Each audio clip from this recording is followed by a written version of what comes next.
Quiero muchas gracias a la Ola por la ayuda en la organización y también tanto al Departamento de Filología Inglesa y Alemana como al Máster de Traducción Creativa y Humanística que han colaborado en la organización del acto. But most of all, I think we should be grateful to Frater for her presence here and her convoluted journey yesterday, which was quite a feat, including a ferry boat, a bus, a train, and 2 planes. There is only a submarine missing, or an aerostatic balloon. We are very grateful to Anne for her presence, and we are very happy and very pleased to be able to read the poems that Anne Frater has written in La Lengua, Fragante. Anne Frater published her first book of poems in the 1990s, and ever since her work has been steadily appearing in anthologies that collect contemporary writing in Gaèlic. I think that she has the privilege of working in a minority language, in a language that is something similar to a very small white bird, a very fragile thing. But this fragile thing is also an opportunity to be part of a living tradition. Perhaps speakers of monolingual empires, like speakers of English or speakers of Spanish, do not imagine what it feels like to be part of a living tradition, to be part of the actual preserving of the language that you use. And this privilege is the added reason to the reasons why one writes.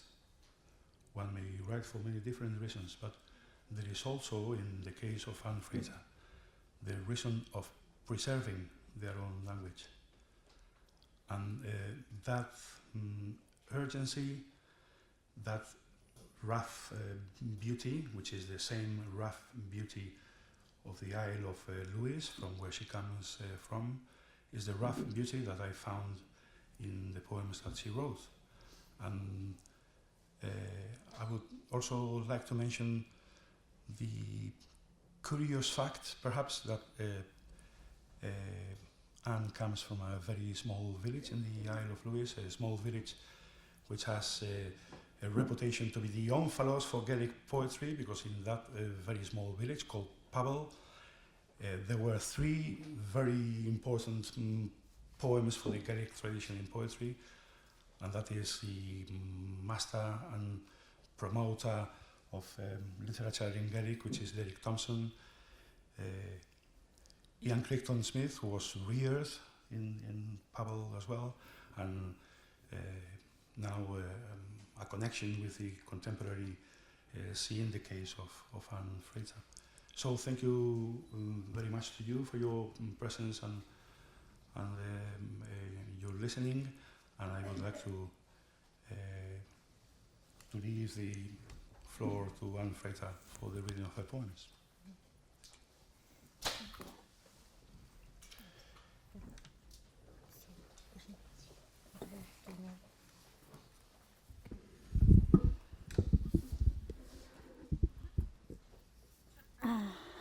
Good afternoon. I'm a bit taken aback at the number of people in the room. I'm not used to reading in front of big crowds like this.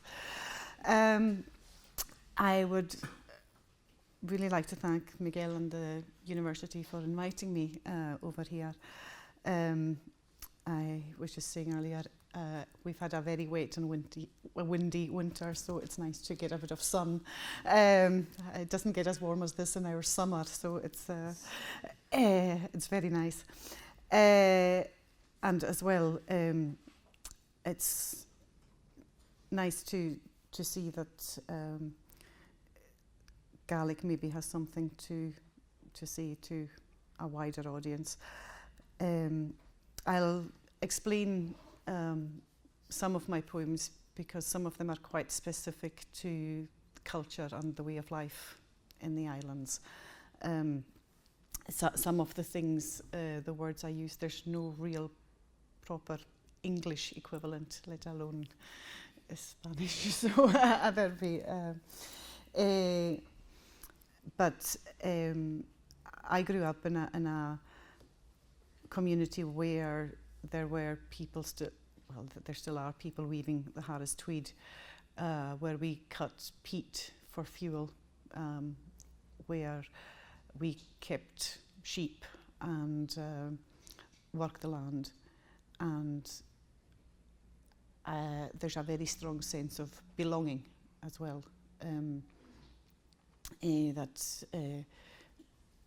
That the people round about you, you know who you are and who you belong to, because that's the way you ask it in Gaelic. It's not who are your parents, it's who do you belong to. So it's Lewis is it is quite a bleak landscape. There's not a lot of even, it's only in Uig that we've got anything that could possibly pass as mountains. And even then they're really only big hills. But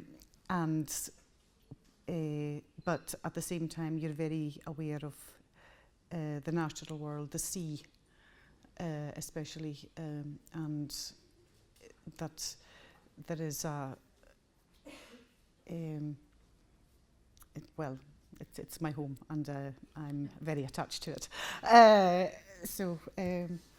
don't know, I think, Miguel, were you going to start with the Spanish? We were thinking that perhaps we will read the Spanish translation of the poem first, so you get more or less a drift of the contents of the poem, and then you will be able to hear the Lengua, Fragante as spoken by Frater. The first poem is called Nuestra Lengua y Nuestro Paño. Había un anciano en mi pueblo que tenía un telar, y en su telar tejía paño, y se hacían ropas con el paño, y la gente solía vestirse con ellas, ropas gruesas y pesadas que les calentaban. Pero llegó otro hombre, un hombre más joven, que no era nativo del pueblo, y trajo un telar nuevo, y nuevos hilos, colores robados del arco iris, y tejidos suaves y finos y maravillosos según la opinión de la gente. El anciano siguió tejiendo con su viejo telar, pero los jóvenes se reían de él, y todos compraron los nuevos telares, y comenzaron a fabricar los nuevos tejidos, y poco les importaba el paño que hacía el telar del anciano. Mas tras un tiempo llegó el invierno, y ni los tejados suaves con sus hermosos bordados, ni los colores brillantes podían contra el frío, y de nada sirvieron los nuevos telares. Buscaron al anciano, y vieron su telar, y vieron el paño, pero no consiguieron que el telar funcionara, pues había herrumbrado, y el anciano había muerto.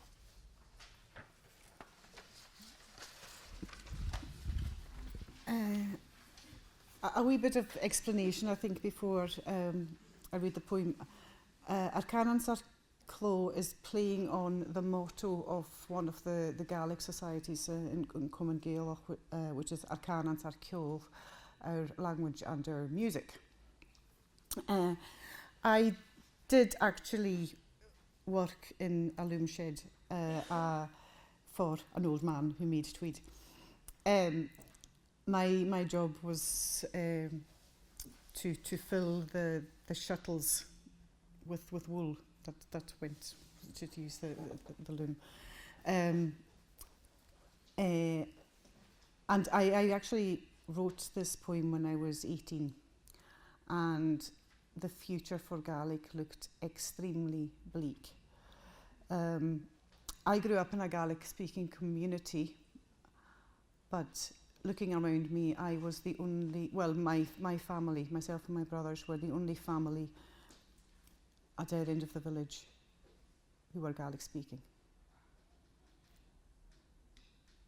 And it was everything shiny, everything new, everything fashionable was in English.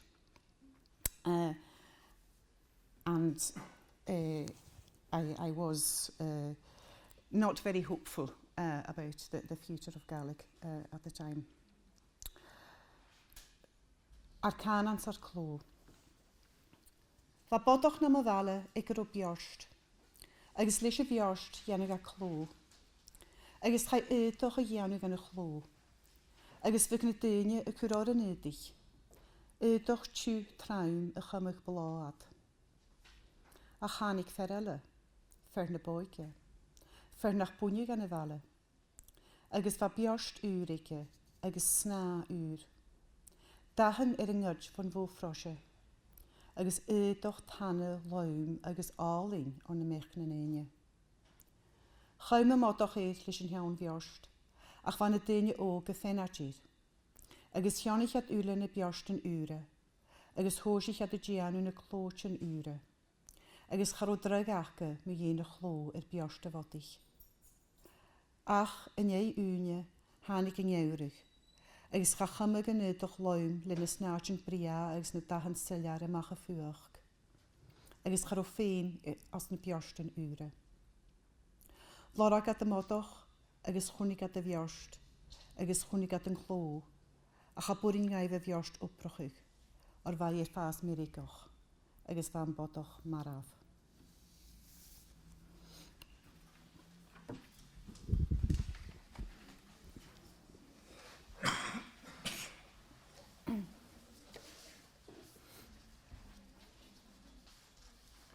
Dos caminos. ¿Por qué habría de seguir por la senda clara, larga, recta? Aunque el camino que tomo es sinuoso y las piedras me hieren los pies y subir la pendiente me deja sin resuello, no es la misma vista la que contemplo día tras día. Y allá arriba, en lo alto, miro a mi alrededor y veo que es más lo que me espera que una senda larga, recta, clara. Si fijas la mirada en un solo punto, justo enfrente de donde estás, no verás que el mundo va cambiando a tu alrededor.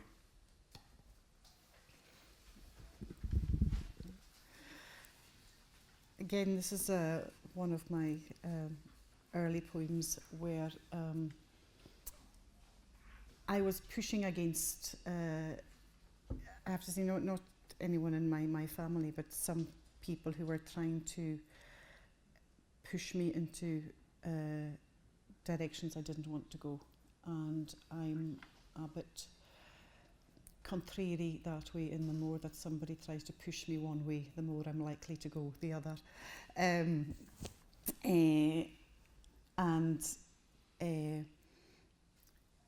I suppose it was just there were some people who were just so sure that they were right and that they knew what was best for me, and I had my own ideas. Darod. Gershon y bechor go gwaad na slia ciarst laum fada. Gyda ha rod ar yfyr mi cawn, agos han y clochan y giorig mo chasan, agos ar gyrig y liad gam agal fin anal. Chan i yna rwyd ham mis y cwad rwm, lo yn jay lo. Agos hwys ar y liad, chimi chimichel aram. Chimi gyfer boroch gawn gwns, na slia ciarst at y laum. Ha usa cymal dy hwlen ar y nyrwyd. Ciarst gyrwch ar dy fialw. Agos chanigw gyfer y syl y gyhorachig chymich y lost.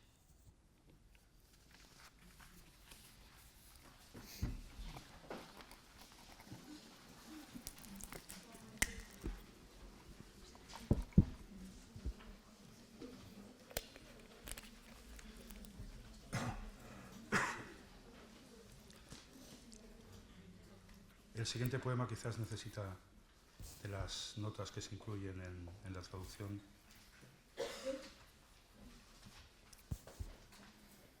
porque alude a varios conceptos y varias costumbres que son típicas de la experiencia escocesa y también de la conversión de la experiencia escocesa en tópico para consumo turístico. El poema se titula Porridge sin sal. Un skiing dog en el calcetín y el inglés en la lengua.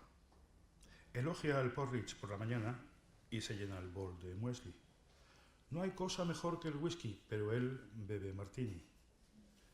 ¿No es triste que el cardo tenga olor de rosa?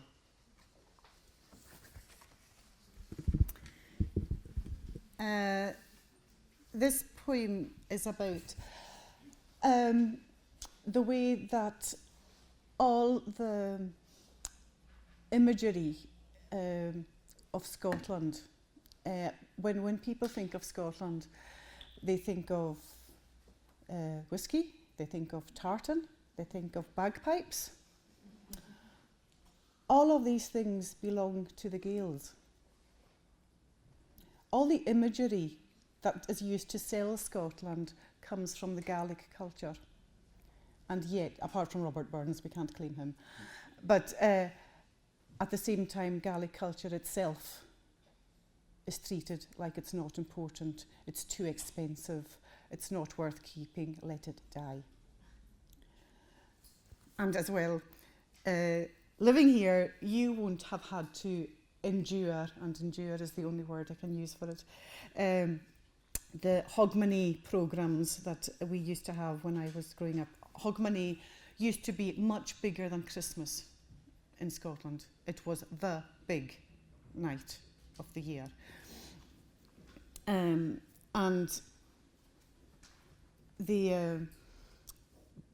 we always have a television programme that takes you through the bells that strike at midnight, and we always used to be entertained by Scottish singers who were dressed from top to toe in tartan, Highland dress, kilt, everything, and not a word of Gaelic. No connection to the Highlands, and it's just about the way that people making themselves out to be so ultra Scottish, and yet the thing that really belongs to Scotland, they turn their backs on it. And for someone like me, if porridge without salt just isn't worth eating. Llich gynholi. Sciant dwi'n astogin agus biol yn afiol. Molig llich sydd sa cwr muesli na fôl.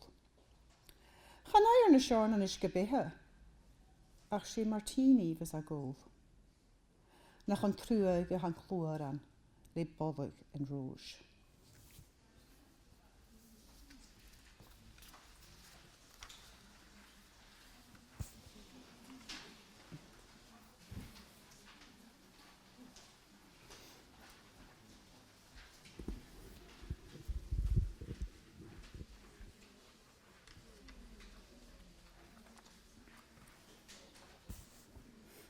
En el ovil.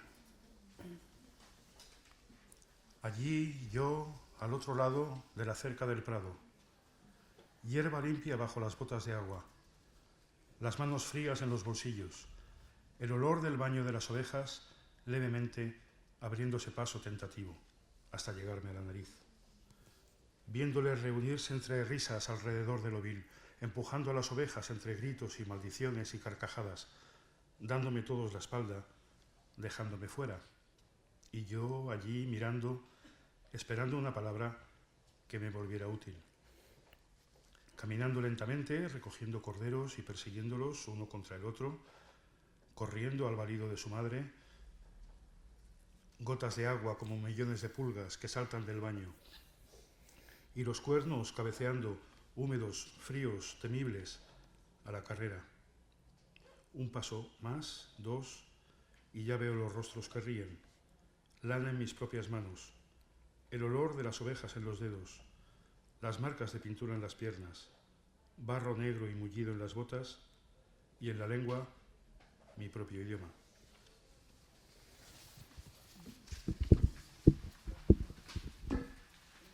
This poem was written at a time where I felt I was becoming a stranger in my own community.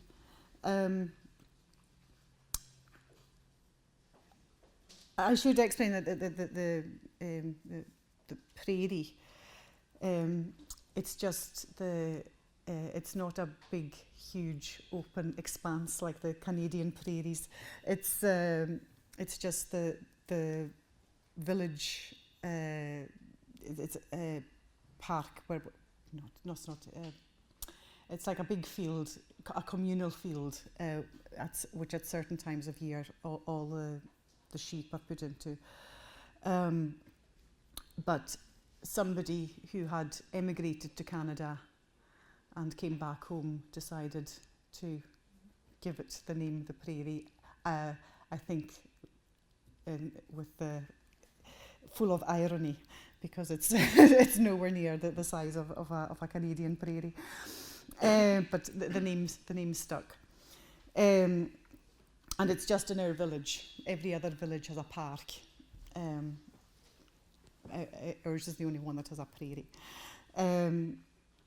But this was when I had to leave the island to go to university. There was no higher education available on the island. In fact, there was no higher education available in the Highlands until the University of the Highlands and Islands was established in 1998. So I left to go to Glasgow when I was 18. And from then on, I was home only at holidays. And this particular summer, I'd also been working away. I was actually in Canada all summer. And when I came back, it was a time for gathering the sheep and the lambs. And I realised that I had gone from being a useful member, well, in the eyes of the community, I'd gone from being a useful member who actually was trusted with a pair of shears to clip the sheep before I ever left to university. I had now been demoted so far down the scale that I was given the job that was usually given to the younger children, which was gathering in the lambs. Children and dogs. That's the level I was at from shearing level. So I felt a bit bewildered and annoyed. So this was about, and it is about becoming a stranger in your own community when that's not what you want, and the thing that got me back in was the language. So, ik yn aing. Nam hesu hawl y geit y ffreiri, fiar glon van votun, loven vuur nam fokatjen, falag yn up, gefaun, gynjochen joch, en nog gug me mochainan. Smi kwad kaach krein, lochan ich lechele, tje michel yn aing. Y brug ng hyroch, guhen aard y gefoch, se gerang, se garoch gyn, sgach draim hwkums gam glosag amach. Mi chesu se kwad, se fehu san fochel mo gloast gefein. Mi siwl gesleudoch y crynioch ag nwan, sgan roag y grwam y stech gekaach. Oan y rwy gymielich maar. Bonjak yn ischke mar viljan miolen y leim as yn up. Agus krachu kein yn urken, floch, fuur, fiakaloch, y gianu as. Keim nog a ylle, schimi ydyn yn ngaar. Ma lofen hyn y brehir cwaif. Falag yn up yn mochoragan. Pent y cwr yn mochasan. Paul du bwg yn mofotwn. Smochan an hyn nam fiol.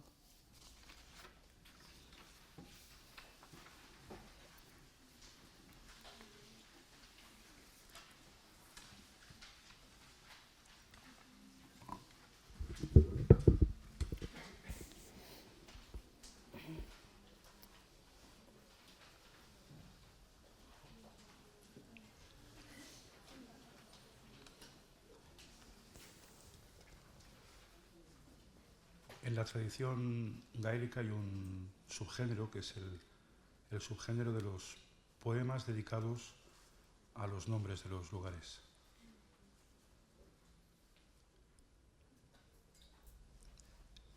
Can you pronounce the name?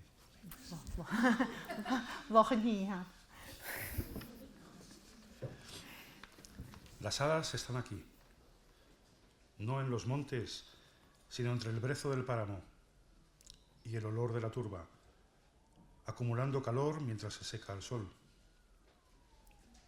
Las hadas están aquí, no en el lago, sino en las nubes, que dejan sus sombras en el espejo y entre los pájaros que se encrespan sobre la plata, temblorosa y brillante. Las hadas están aquí, dibujando danzas en mi mente y tirando de mí con sus encantos de belleza y sus ofertas de flores y sus promesas, y aunque apenas atisbo los alcances de su poder, he sentido bien tenso el cordón dorado que me ata a ellas y no puede romperse.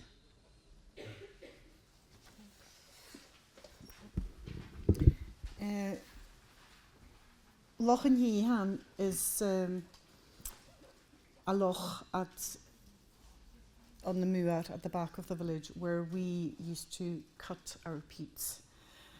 Now, Sheehan is a fairy hill. And Loch an Híhan is the loch beside the fairy hill. And I don't know if you know, but Scottish fairies are not like Tinkerbell. Highland fairies are not the sort of creatures you want to mess with. They're quite sneaky, a bit dangerous, and you don't trust them. And especially if they ask you if you want to come and visit inside the fairy hill, don't go. It's because one day in fairy time is 100 years in human time, and so they're quite. That's why they're called Nishi in Gaelic, the peaceful folk, because you don't want to make them angry. But at the same time, a more logical. I don't like the logical explanations, but they're there. Is that basically these stories were to keep people away from places that could be dangerous, and Loch an Híhan, it's actually a very deceptive loch. It's very shallow at the edges, and then there's a shelf and a sharp drop. So we were never allowed to play there as children because the fairies might get us. But of course, it was that it wasn't a safe place to play. But this was a poem about just the sense of belonging. Loch an Híhan. Hanna sí hinna seo. Chanaunas na creich, a chymysg ffrich na móntich, agus fálag áta na craniach ych ches fo hyrimach na greine. Hanna sí hinna seo. Chanaunas a loch, a chas yn sgóhan, ha scarpa yn sgalan ar y sgahan. Agus as na hiwn, a ha glwys y trwn aragyd glwys o'ch gialroch. Hanna sí hinna seo. Jenny daws yn amaintyn, sgam horig le bwysnoch bwychich, agus fialsonoch lúrin, agus bwydyn na chachan I haast yn chwmys gylir. Gyda garich mi tionoch yn halan o'r, hag am chion rhyw, snach go y iarag.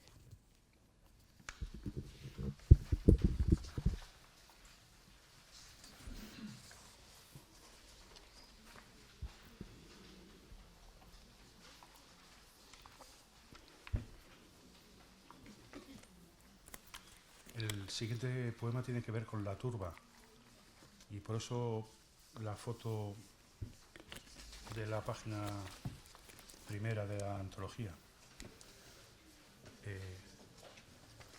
Es muy llamativo el gran número de palabras que se utilizan en gaélico para describir los distintos tipos de turba.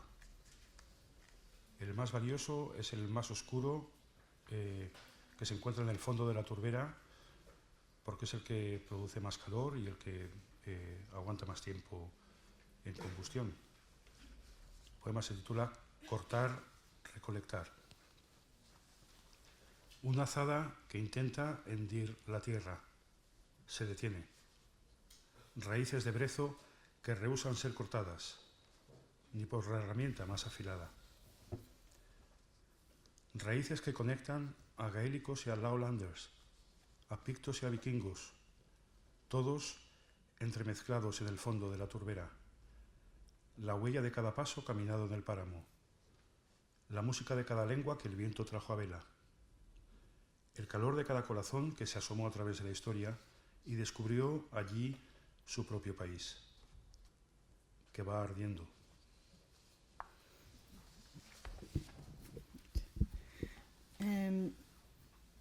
Again, this is to do with the land and the landscape, but also, although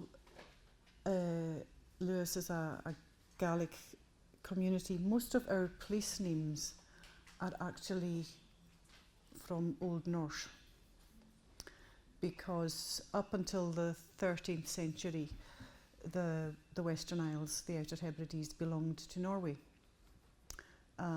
So there's a lot of mixed Viking and Gaelic blood in the Western Isles. In fact, probably about 20 years ago, our university did a nationwide DNA study to see where the blood of the Vikings was. And to nobody's surprise, they found that the highest incidence of Scandinavian DNA was in Orkney, Shetland and the Western Isles. Well, if you knew your history, that's exactly what you would expect. What they don't say is actually a lot of the first settlers of Iceland came from the Western Isles as well. So that there's a lot of Hebridean DNA in Iceland. But that's another story. And this was just saying, the peat is formed by just the rotting vegetation. Lewis was once apparently covered in trees. The story is that the Vikings burnt them all, and that vegetation then what we do, we cut it, we dry it, and it's used as fuel during the winter. And the further down you go, the darker the peat gets, and it's actually paraffin that's in it. So the blacker the peat, it's like coal sometimes once it's dried. And it was just looking at the history of the island, basically. Y buain. Spatch y fiach in tron riesg, y stad. Friafich yn ffrych ar jolt ag yngiorig, giars gymig yn harasgar.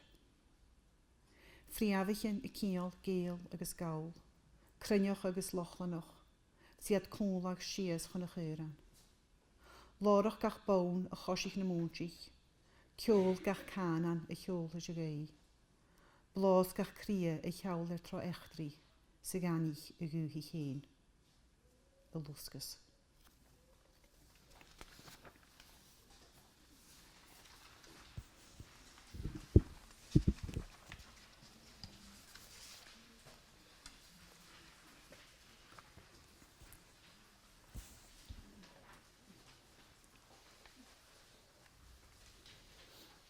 Bill, te tiembla la voz mientras hablas de la casa donde fuiste siempre, forastero, hablando de la isla con amor que colma tu corazón y tus ojos, amor que aprendiste en las rodillas de tu padre, en la lengua fragante, que dulce saboreabas antes de que se perdiera con la escuela y con la edad, el amor que entregaste en los años de la guerra y que guardaste cálido en el corazón, inquietando tus días de paz. Luis fue la esposa que encontraste a este lado del Atlántico y no abandonaste a tu amada de juventud aunque no regresó contigo. Y si bien te casaste con otra, la pequeña isla parda todavía es un mar bajo el brezo de tus ojos, tras de tus gafas de sol, bajo la gorra de béisbol, para evitar que el sol les alcance. Un sol que brilla sobre un anciano alto y fuerte, en camiseta de manga corta, con un dibujo en la tripa, pantalones cortos y zapatillas de lona, y el brote de risa que se abre en el rubor de su cara. Un sol que le esconde la evidencia, pues regresar supondría esposarse con la iglesia y vestir de luto, y la cara lóbrega, y la muerte del amor.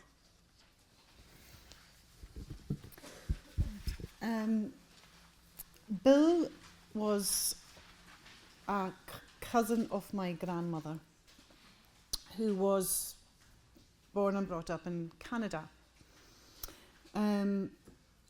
His father spoke Gaelic to him when he was young. He spoke Gaelic until he went to school, and then it got put to one side. He got to know Lewis during the war. He was in the Canadian Air Force, and at that time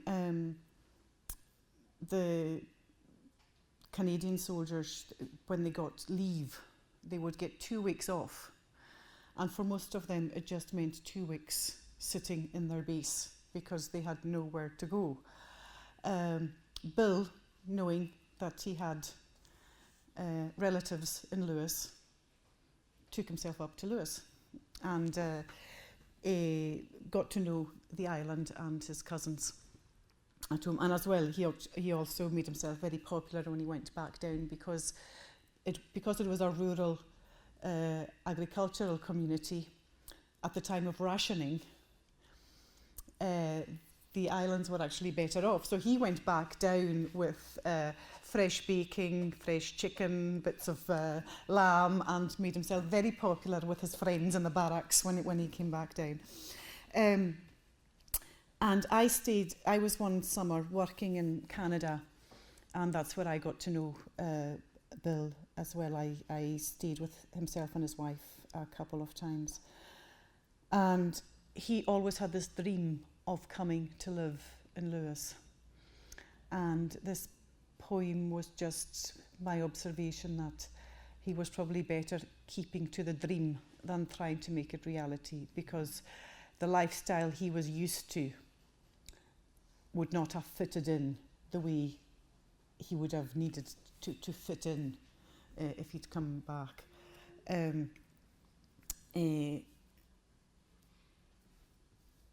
So, and I have to say, Bill is also the man who introduced me to the rusty nail, which is, I don't know if any of you, it is a lethal concoction. It's half and half whiskey and drambuie. It's good at the time, it's not good the morning after.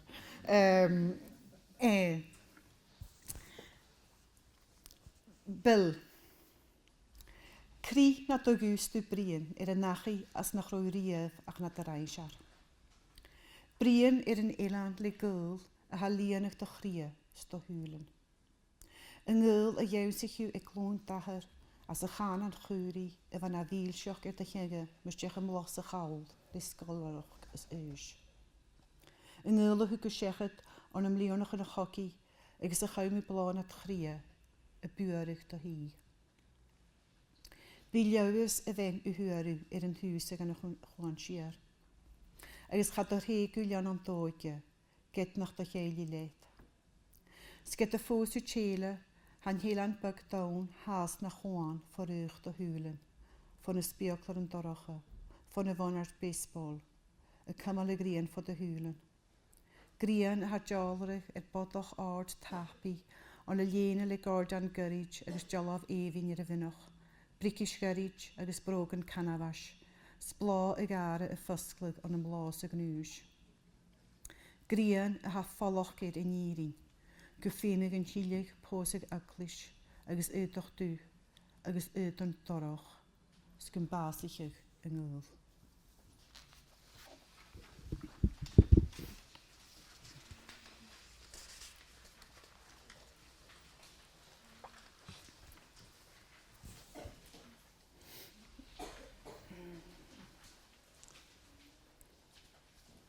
El mar Te he visto exhalar niebla rala y a punto de congelarte. Te he visto como un espejo que esparce la luz del sol por todo el día. Te he visto enfurecido, escalando acantilados y la espuma de los dientes de tu boca subiendo quebrada arriba. Te he visto mientras duermes, arrullando la isla en tus brazos. Te he visto alimentarnos y compartir con nosotros tu abundancia. Te he visto matar.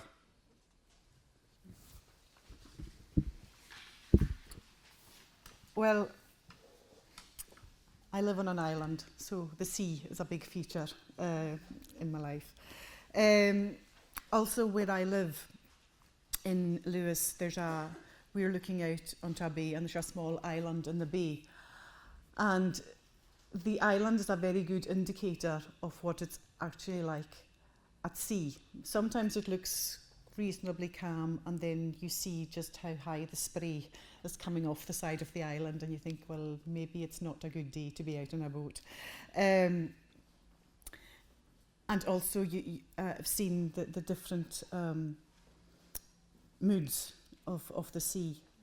And I did actually once see it with sea smoke coming off it.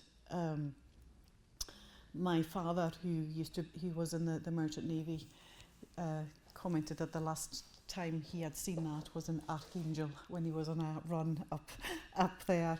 And it's just when the sea is about to freeze, you get these little plumes of smoke. Well, it's not smoke, obviously, but I suppose it's fog coming up off it. And it's just the different moods of the sea. And again, coming from an island, you also know the destructive power of the sea, and from a fishing community especially. Amur. Chwnig mi yw le ysbacan i'ch jagach ciochach stwn i mis rog. Chwnig mi yw mar sgahan ysgylig solas na greina ffag lá. Chwnig mi yw dy fieich streep ard na crica agus cop do fiol iocloch strúhag suas I gil. Chwnig mi yw na tchotl sa tulog ag anila na dochlais. Chwnig mi yw gar biahig a rein do falchis na'r mysg. Chwnig mi yw di mwst.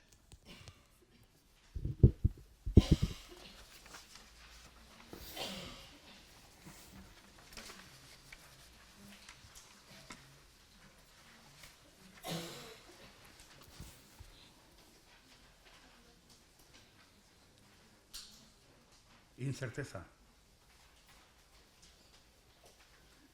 Caminando por la playa, la vista fija en mi destino, sin saber si la marea está girando, llevándome a caminar sobre arenas movedizas.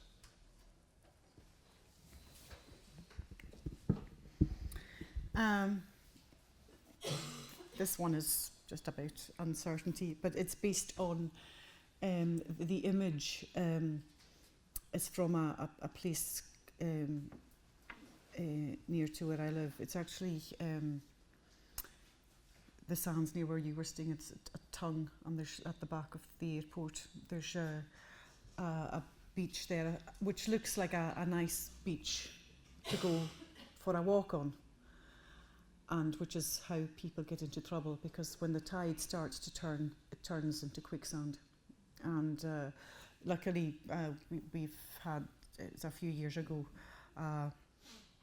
a local person managed to alert the authorities in time. She saw somebody going out for a walk, saw that the tide was turning, and just called the Coast Guard right away to get them off the sand before things got any worse. Mi chaint. Mi cosiach toshin an oil, ma húlan ma chanúig. Sgynne sam fel y fwyr y tiondag, gam chwyr y chosioch ganafach bio.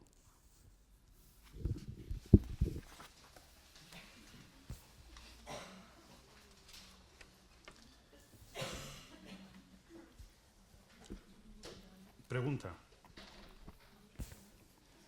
¿Es preciso que escriba antes de que me leas, ¿tienes tan llena la mente de palabras extranjeras y de las literaturas de lenguas perdidas que no eres capaz de comprender el mensaje de mis ojos?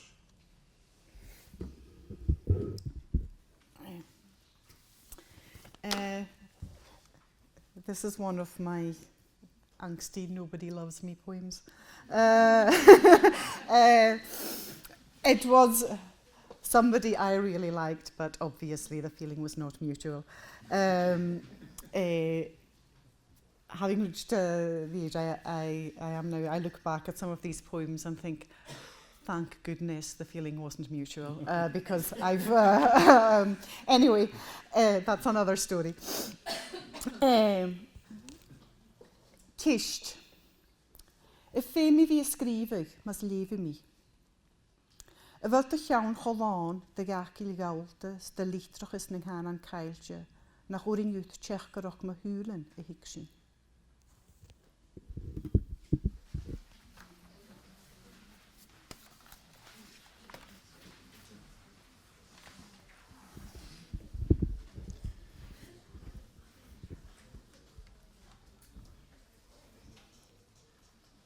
Bien, si os parece, abrimos un turno de intercambio, de comentarios.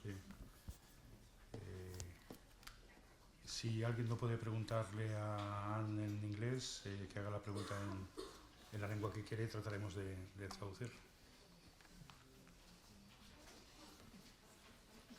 I have a question about the last poem, because obviously I don't understand the Gaelic, but I saw that one word, I don't know, Galda? Galta, basically it just means non-Gael.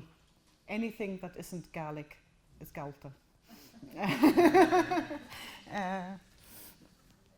No, I was asking because it seemed to be, because it was capitalized, I was wondering if it was special, but Well, no, it's just non-Gael or sometimes it's used to mean Lowland Scottish rather than as opposed to Highland Scottish. But at the same way, the Gaelic name for the Hèbrides is Isha Gael, the land of the foreigners, but that means the Vikings. It means the Scandinavians. So it's a very binary way of looking at the world. You're either a Gael or you aren't.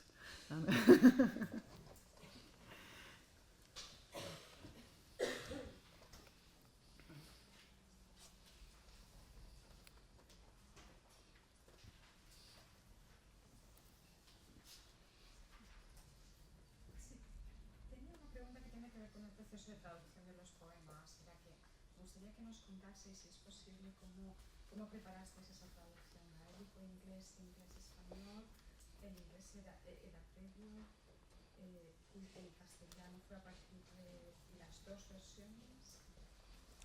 Gracias, Pilares. Es una pregunta interesante porque es un proceso muy curioso el que ha llevado a la traducción al castellano de los poemas. Si os habéis fijado, la antología incluye una versión inglesa de los poemas que casi parece un peaje que los autores gaélicos han de pagar para su visualización en el mundo global.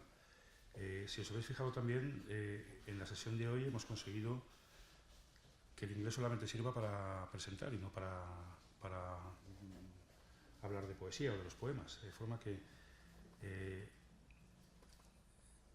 hay ocasiones en las que yo creo que esto es común a Anne y a mi propia sensación.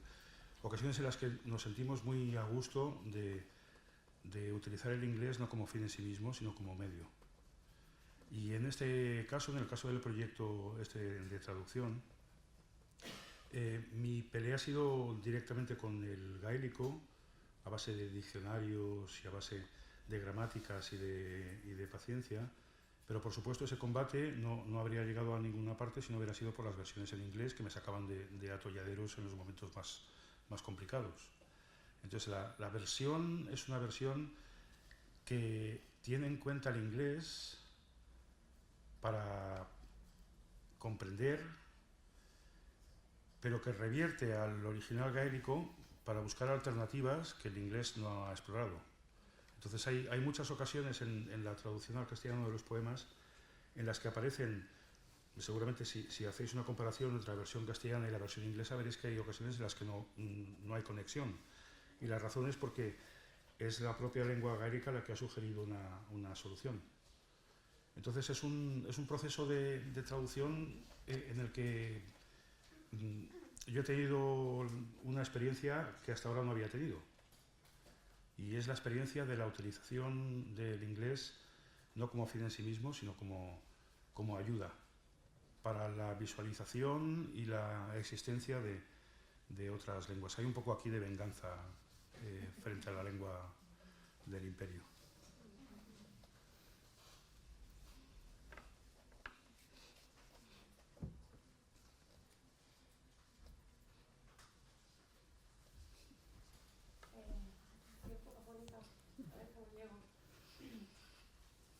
First, I would like to, I don't have my voice because it's been like this for 2 months, and I would like to congratulate the author and Dr. Frater for being here today and for sharing this wonderful poems with us today.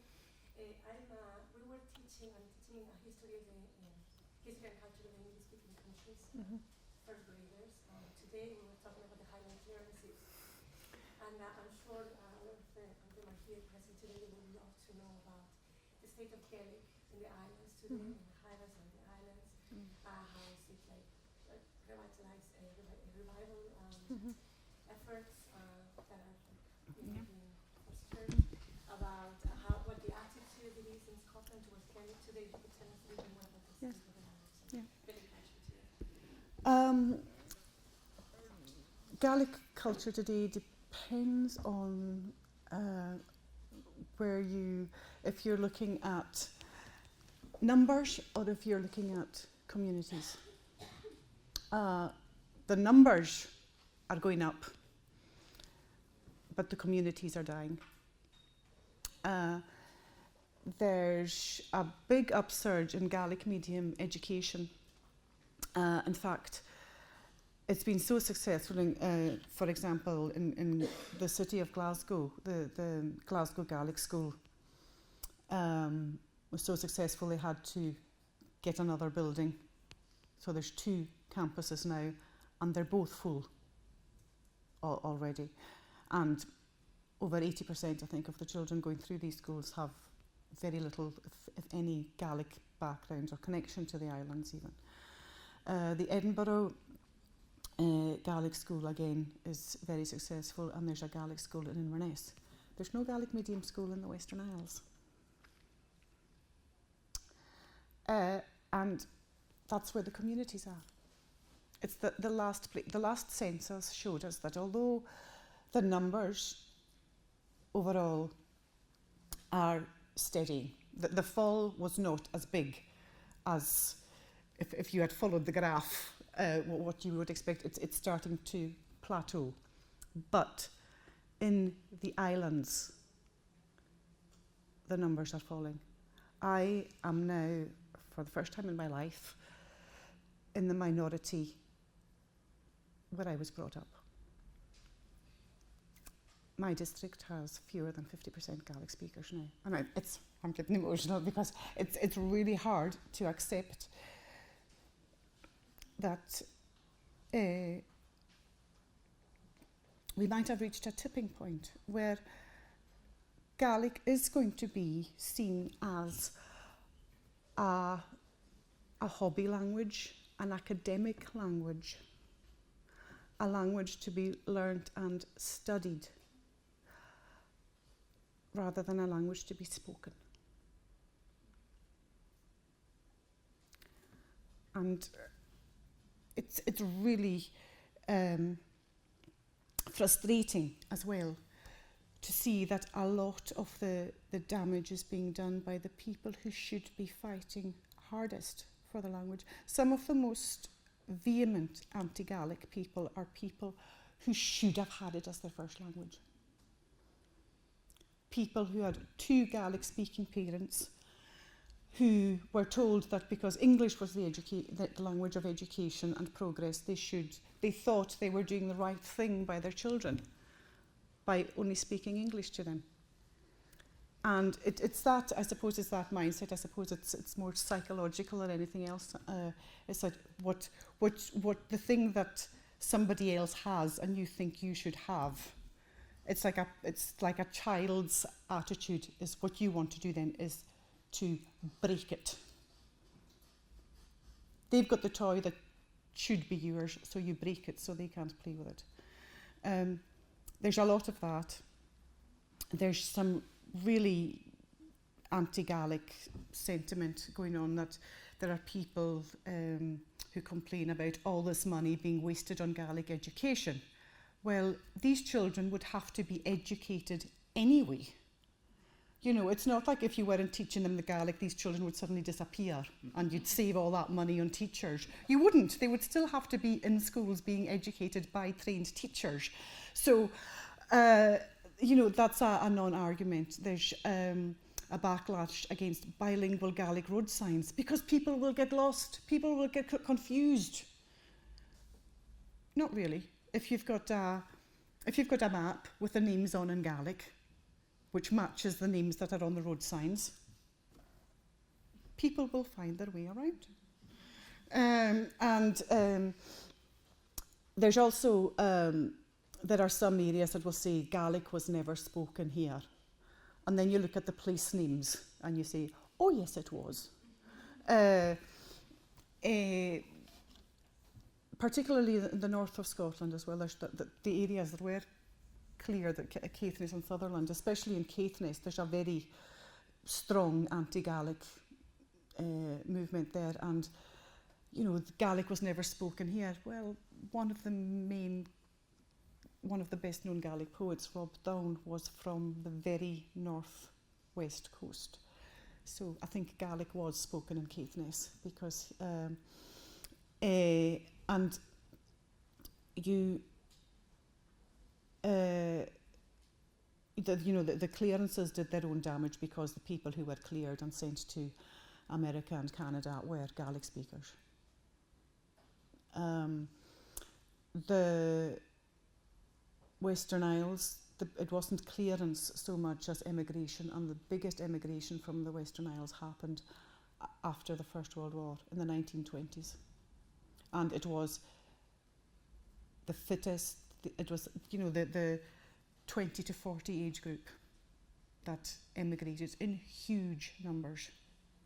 A whole, you know, the ones who didn't get killed in the war went to Canada. My own great-grandfather had 3 sons. Within the space of 6 months, all 3 of them emigrated to Canada. Luckily for me, or I wouldn't be here otherwise, my grandfather wasn't fit enough to get work on the farms, so came back home. But it's this, it's the lack of opportunity. Like I said, even up until my generation, you had to leave the island to carry on with your education, to get a higher education. And most people stayed away. They didn't come back. And, you know, it's all these things, you know, people say that languages die. No, languages get killed off. If you starve the roots, the plant withers. And that's what's been happening to Gaelic for centuries. If you looked, I've actually been teaching, doing a play with some of my own students, which is about the Highland clearances, the chariot, the stag and the black oil. And there's a really incredible statistic that I think it was 1800, 20% of the Scottish population spoke Gaelic. Today it's 0.1%.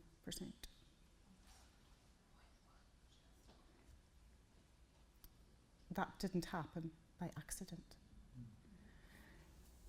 And one of the worst things to happen for Gaelic was the Education Act of 1872 that planted schools in every district. But where up until then there had been a network of Gaelic schools that were run by charities. There was a Gaelic Society of Glasgow, the Gaelic Society of Inverness, the Gaelic Society of Dundee, the Gaelic Society of Edinburgh, and there were various other Highland charities, the SSPCK as well, the Society in Scotland for the Propagation of Christian Knowledge.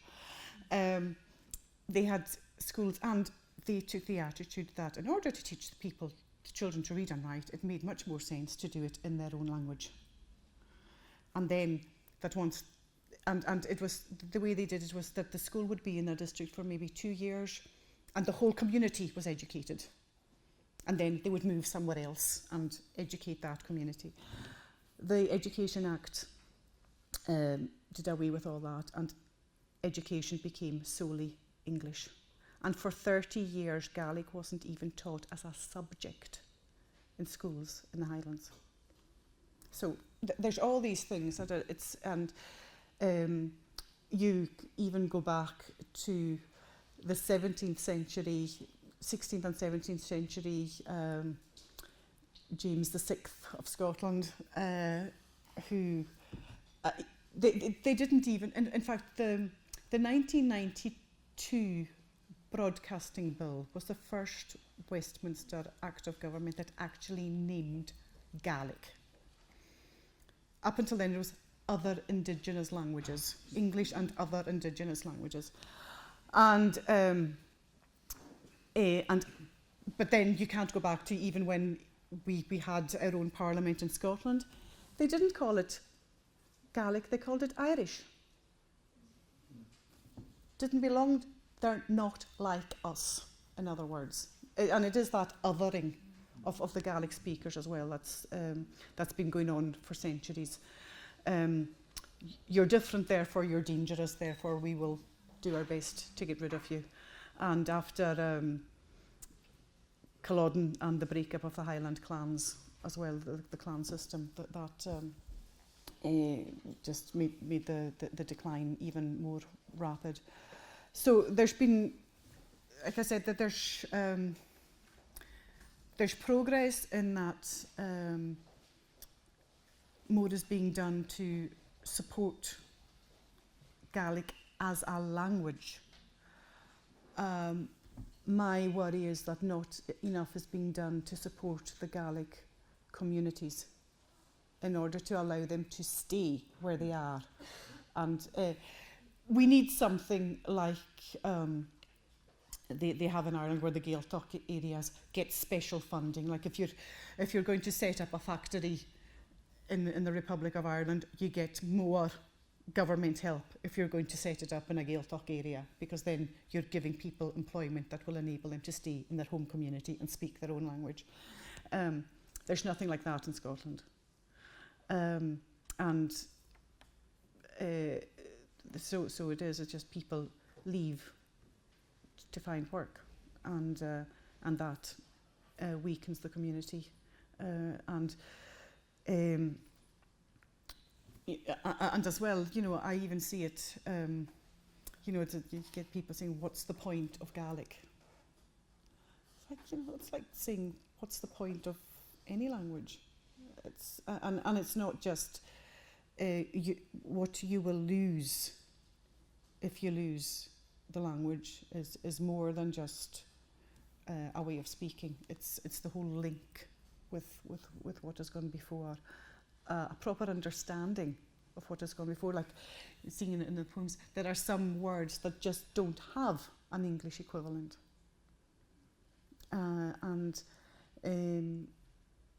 it's really worrying to see that not enough is being done to give. Another thing as well that has happened is that there's two Gaelic communities. There are the new, the ones who've gone through Gaelic medium education, who are literate in the language, but I would argue they're not fluent in the language. And then there's the older generation who were never taught to read and write their own language, who are completely and utterly fluent, but have lost confidence. They've lost their confidence because they can't read or write.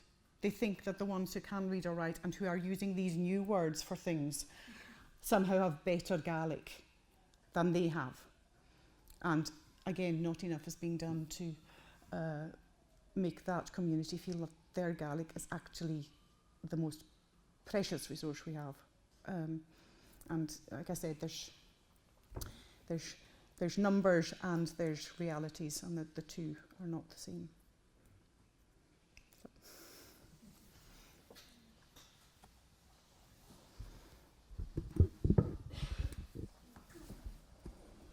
Ya ves que es muy sorprendente cómo se parecen los dos casos, a pesar de la diferencia en número de hablantes. Estamos hablando de una lengua que hablan 60.000, 70.000 personas. Pero todo lo que dice Anne a mí me suena tan cercano desde el punto de vista de la experiencia del catalán, que parece mentira. El proceso es el mismo y seguramente la resistencia al proceso es también la misma. Aprovecho también para mencionar, porque ya lo estábamos comentando con Anne, que una de las particularidades del sistema universitario escocés, y esto lo menciono por la huelga de ayer, es que los estudiantes escoceses no pagan tasas. Por supuesto, en Inglaterra les parece que ese es un privilegio que no se puede soportar. En vez de pedirlo para ellos, lo que piden es que se lo quiten a los que lo tienen. Entonces, en las discusiones con respecto al precio de las tasas, no olvidéis que hay gobiernos que plantean la base de que el acceso a la universidad ha de ser completamente gratuito para los habitantes de una comunidad determinada. Que eso precisamente es lo que garantiza la igualdad del acceso a la educación universitaria.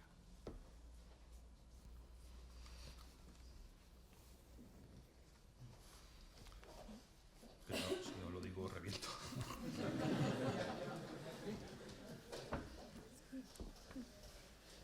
You said you had written one of those poems when you were 18. Mm-hmm. Did you want to be writing that young because you wanted to fight for the language? Or was it something like, were you already involved in the fight, in the fight together? I wish I could say yes, but that wouldn't be true. I was starting to realise then that things were changing. Like I said, at the time I thought that the outlook for Gaelic was very, very bleak. At that point, there weren't even any Gaelic medium primary schools, so it was,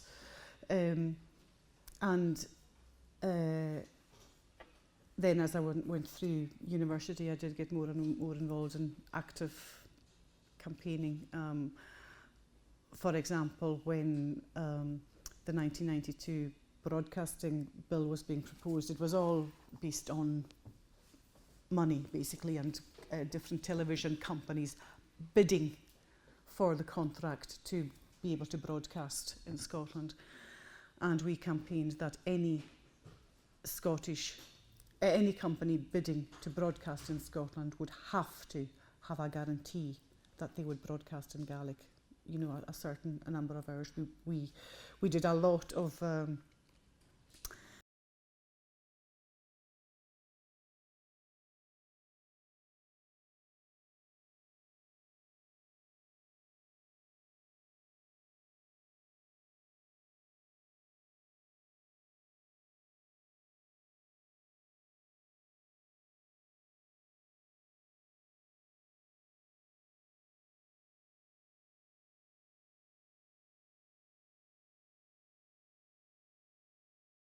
output used to go out between 7 and 9 on a Thursday night on BBC Two, but at least it was when most people were awake.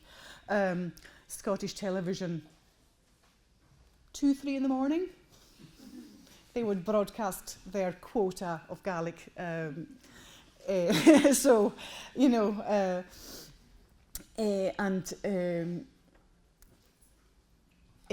but again, that's we now have the Gaelic television channel.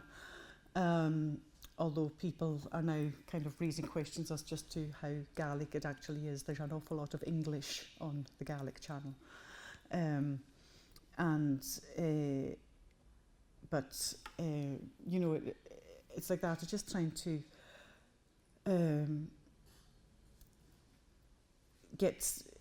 it was a time where you just did have to get on your feet and do something to try and raise things. So it was, I suppose it was the start. It got me thinking about what was happening, but I wasn't already active when I wrote it.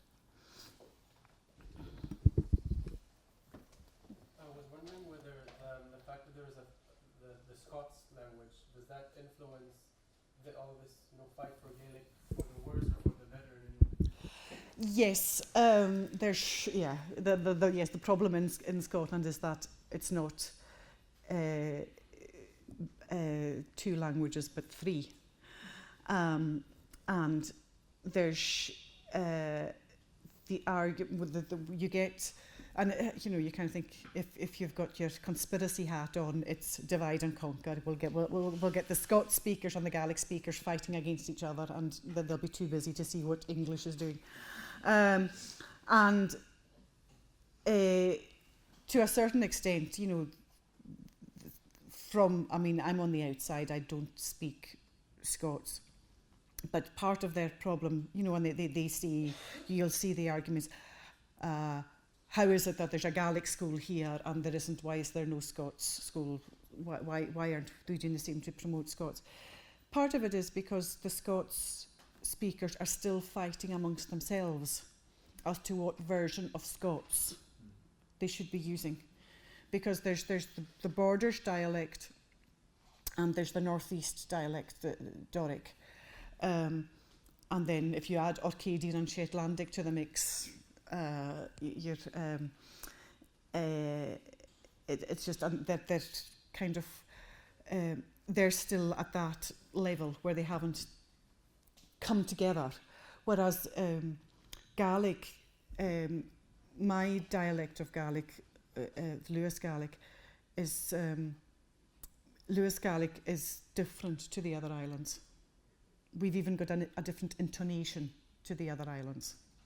We've got different words for things, but in order to make progress, it was agreed that you know, for example, for the Gaelic schools, every council in Scotland that provides Gaelic medium education, depending on how many pupils they've got going through Gaelic medium education, they put money in a big pot. And from that big pot, books are produced that then goes to all the schools. So whether there's only, even a council with only 1 Gaelic medium school, they get the same shiny, well-produced reading books as the council that's got 6 Gaelic medium schools. And they've agreed on standardised spelling and the words to use. Yes, as somebody who speaks a different dialect that's got different words, I tell my children, yes, you can read that to the teacher, but you say this to me.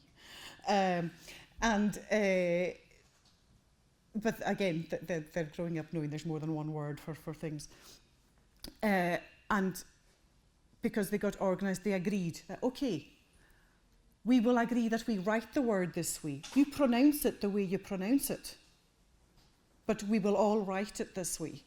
And Scots, like I said, still hasn't got to that stage. But there is a lot of, there's some people kind of, they see, well, you know, Gaelic has got this, Scots hasn't got that, why aren't we doing it? Because they haven't got organised enough, is the short answer to that. And, you know, I would love to see Scots making more headway. I think it is, again, Scots itself is becoming watered down. There are some fantastic words in Scots that are just being lost, and now it's just English with a Scottish accent sometimes, and it's not. But again, you know, there is you have to be careful that, you don't want to get into a Gaelic versus Scots argument, because that's not going to benefit either side. So.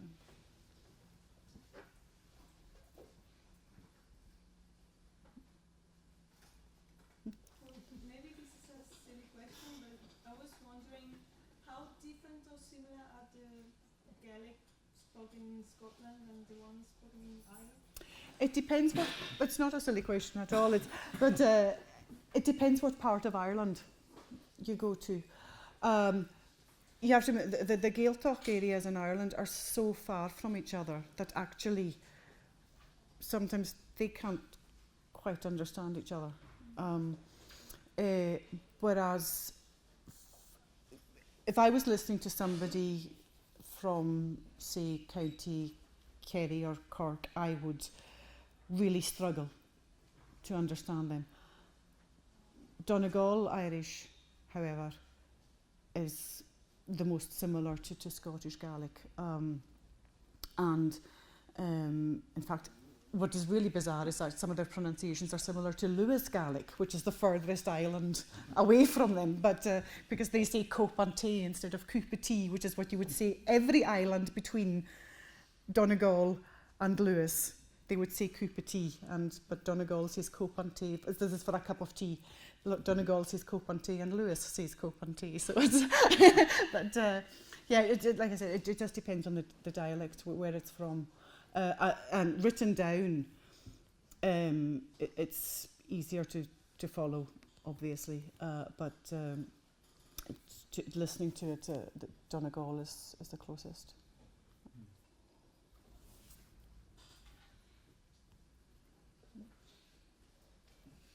My question was related to what you said before. If Scotland was to become independent,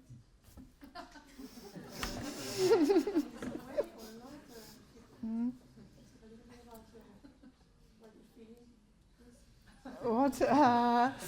I was very, very, very disappointed, despondent on September the 19th, 2014. Put it that way. At the same time, I was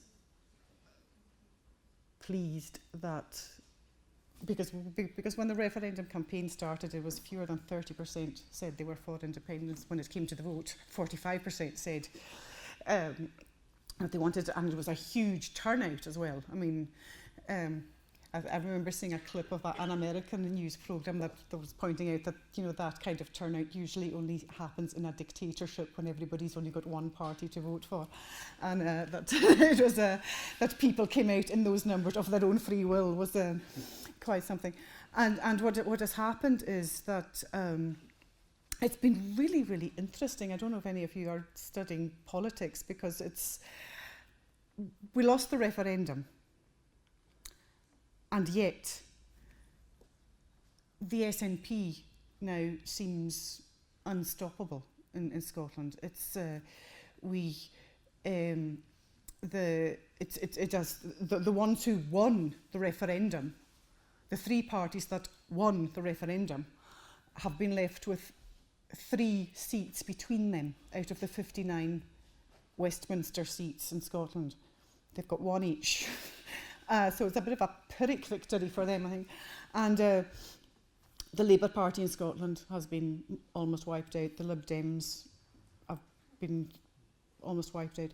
The Conservatives, bizarrely, in Scotland, in the Scottish Parliament, they are looking at possibly being the second largest party after the Scottish elections this year. I think it's because, actually, at least with the Tories, you know what they're going to be like.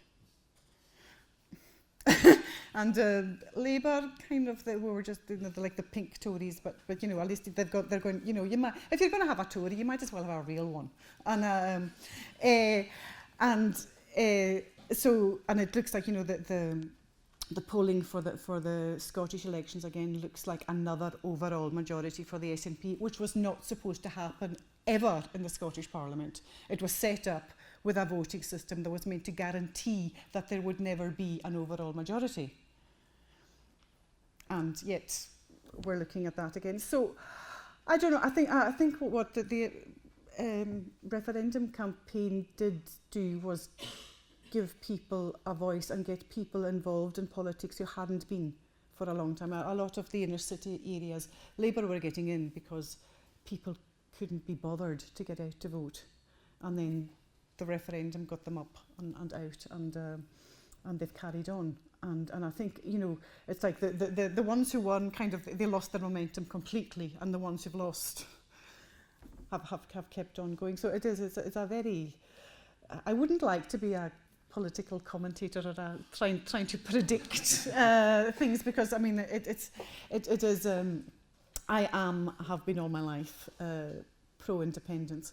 I'm not going to be saying that that's going to be the panacea for Gaelic, because there are quite as many anti-Gaelic people in the independence movement as there are anywhere else. And in fact, I have to say that it was two successive Tory Secretary of States for Scotland who gave the assent to Gaelic medium education and to having Gaelic in the Broadcasting Act. It was the Lib Dem Labour, give them the order in which they had the numbers, Labour Lib Dem coalition in the first Scottish Parliament that gave Gaelic status, equivalent status. So, you know, it's across. What worries me now is that some people are equating Gaelic with the SNP, and that if you're pro-Gaelic, you must be pro-nationalist, and therefore, you know, which is it's a road, you know, if you're involved in Gaelic, you don't want to go down, like I said, because actually a lot of the most momentous things that helped Gaelic came from other parties. I think you have to acknowledge that. But yeah, it's interesting. And again, of course, the other referendum that's coming up in the UK could you know, there's lots of very interesting possibilities with that one, that if, as looks possible, and, you know, bearing in mind that most of the press in the UK is owned by right-wingers, who most, I think, 4 out of the 5 of them are also tax exiles, but they don't let that stop them. And there's the possibility that England will vote to stay in the EU, Scotland, Wales and Northern Ireland will vote to, so that England will vote to leave, Scotland, Wales and Northern Ireland will vote to stay, but because there's more people in England, we have to leave. In that case, the First Minister of Scotland has said quite clearly that is a trigger for another referendum. Because the thing the scare story we were getting during the referendum was, if you vote for independence, you'll get thrown out of the EU. And now they're saying it's because we stayed in the Union, we're now going to be pulled out of the EU. And the other possibility, which would be very, very interesting, is what happens if England narrowly votes to leave, but Scotland, Wales and Northern Ireland overwhelmingly vote to stay, and that sways the vote. In that case, I think there might be a movement in England to give Scotland independence. You know, it's all very strange at the moment, but interesting. But I think isn't that it's a Chinese curse, isn't it? May you live in interesting times. But yeah, it's.